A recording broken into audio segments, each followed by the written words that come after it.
Nous sommes globalement tous pour une consommation plus responsable, mieux choisir nos produits, leur provenance, les conditions de vente et réduire ses dépenses.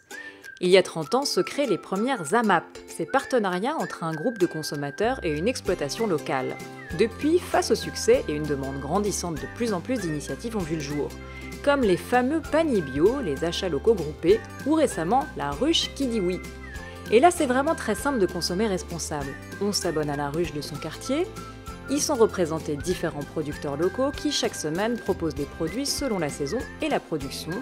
On fait ses courses sur Internet, légumes, crèmeries, viande, poissons, épicerie, le choix est varié.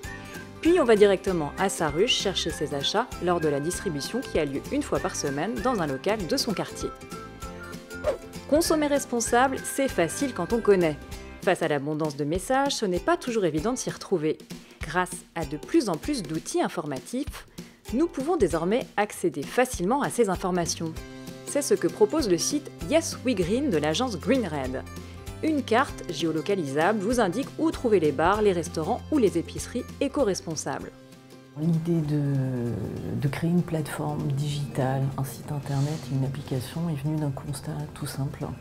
Dès aujourd'hui, il y avait des acteurs qui permettaient d'avoir un mode de vie plus durable, un impact positif sur l'environnement et sur les hommes, et qu'il manquait juste quelque chose. Il manquait juste de dire qu'en bas de chez soi, il y avait un acteur qui pouvait répondre aux mêmes besoins. Et en fait, à ces mêmes besoins, il y avait une autre offre qui était possible, et une offre qui était plus durable.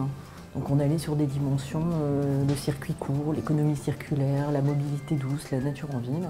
Et en fait, il suffisait juste d'identifier, de trouver, de qualifier et de dire « c'est là, c'est juste en bas de chez vous ».